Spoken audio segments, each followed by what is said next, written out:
আসসালামু আলাইকুম। টিউলিপ সিদ্দিক দা Bluetooth girl, যিনি বেশিরভাগ সময় মাঝে মাঝে নিজেকে কোনো ভেজাল টেজাল হলে যুক্তরাজ্যের নাগরিক দাবি করেন।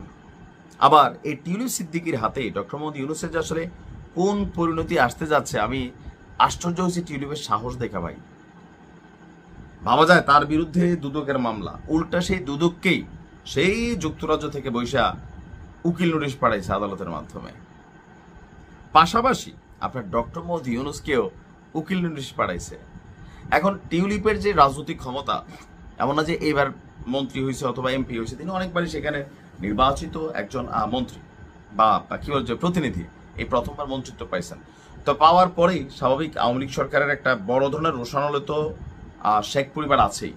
তো সেখান থেকে তাকে বিপদে ফেলার জন্য হোক অথবা তার পরিবর্তনের জন্য হোক, নানান ধরনের বক্তব্য কিন্তু আসছিল। কিন্তু ফাইনালি আমরা যেটা দেখলাম দিন শেষে, যে টিউলিপ সিদ্দিকী নতুন আরেকটা পরিকল্পনায় এগুচ্ছেন। আর গেল কয়েকদিন আগে যখন আমাদের প্রধান উপদেষ্টা তিনি যুক্তরাজ্য সফরে গেলেন, সেই দেশের প্রধানমন্ত্রী ভাই একটা আশ্চর্য বিষয়, ওনার সাথে সৌহার্দ্যপূর্ণ কোনো সম্পর্ক দেখালেন না, ওনার সাথে কোনো ধরনের অ্যাক্টিভিটিসও করলেন না। তো এটা পিছনে পিছনে অনেকে জল্পনা কল্পনা করেছেন বা অনেকে বলেছেন যে এটার পিছনে টিউলিপ সিদ্দিকীর হাত আছে, এই পার্টিগুলো যখন তিনি নিয়ে গেছেন। আচ্ছা, তো এখন পার্টিগুলো তাই নতুন আমরা যদি দেখি, আপনি দেখেন যে এবার ডক্টর মোহাম্মদ ইউনূস এবং দুর্নীতি দমন কমিশনের বিরুদ্ধে যুক্তরাজ্যের সাবেক প্রতিমন্ত্রী টিউলিপ সিদ্দিক তিনি ব্রিটিশ রাজনীতিতে হস্তক্ষেপের চেষ্টা এবং তার সুনাম নষ্ট করার জন্য পরিকল্পিত প্রচারণা চালানোর অভিযোগ তুলেছে বাংলাদেশ সরকার এবং আরো বিভিন্ন ব্যক্তিদের বিরুদ্ধে। তার বক্তব্য, পরিকল্পিত প্রচারণা তার সুনাম নষ্ট করার জন্য অপরিকল্পিত প্রচারণা চালানোর অভিযোগ তুলেছেন ডক্টর ইউনূস এবং দুদক। বরাবর টিউলিপ সিদ্দিকীর বিরুদ্ধে আপনার একটি উকিল নোটিশ পাঠানোর দাবি করা হয়েছিল, যেগুলা আপনার আন্তর্জাতিক গণমাধ্যম স্কাই নিউজেও আপনার এটা আপডেট হয়েছিল। নোটিশে বলা হয়েছে তারা সুনাম রক্ষা করাই এবং ইউনূস ও দুদকের প্রধান তামাশা। যুক্তরাজ্য ভিত্তিক আইনি প্রতিষ্ঠান স্টেফেনসন হারউড এলএফপির মাধ্যমে এই নোটিশটি ডক্টর ইউনূস এবং দুদকের বিরুদ্ধে পাঠিয়েছেন।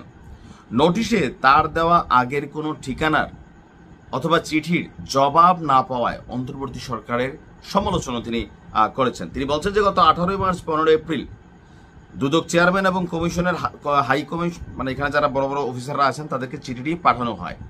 এরপর 4 জুন একটি চিঠি পাঠানোর পর প্রধান উপদেষ্টার বিরুদ্ধে আপনার এই নিউজটা আমরা সামনে আসলো। নোটিশে আইনি প্রতিষ্ঠান স্টেফেনসন বলছেন যে আমরা এখনো কিংবা টিউলিপ সিদ্দিক কেন চিঠির জবাব পাইনি আমরা স্পষ্টত জানতে চেয়েছি। আর লেখা হয়েছে আরো যে টিউলিপ সিদ্দিক একটি পরিকল্পিত অভিযানের শিকার, যার নেপথ্যে রয়েছে প্রধান উপদেষ্টা এবং দুদক। আর আমাদের চিঠিপত্রে এটা দেখিয়েছে কেন টিউলিপের বিরুদ্ধে ওঠা অভিযোগটি অসত্য। মানে এখানে নানান বক্তব্য আছে। টিউলিপ যখন সর্বশেষ আমাদের প্রধান উপদেষ্টা যুক্তরাজ্যে গেল, তখন সেখানে আপনি দেখবেন যে স্টার কেয়ারম্যানের সাথে তার সাক্ষাৎটা হলো না। এরপর হচ্ছে তিনি সেখানে অনেকগুলো মিটিং করলেন, মিছিল করলেন, আবার সেখানে বাইরে প্রটেস্ট হয়েছে, বিক্ষোভ হয়েছে। তো এই প্রটেস্ট এবং বিক্ষোভের মধ্যে কেউ কেউ বলছেন যে টিউলিপ সিদ্দিক টাকা ঢালছেন।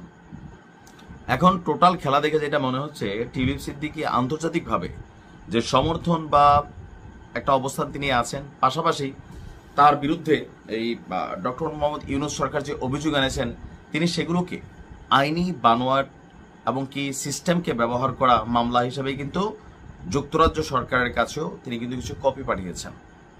যে তার কি বাংলাদেশের সিটিজেন আছে? না। তিনি কি বাংলাদেশের এমপি সাবেক? না। তার বিরুদ্ধে যে দুদক অভিযোগ আনছে, দুদক এটা প্রমাণ করতে পারছে এখনো? না।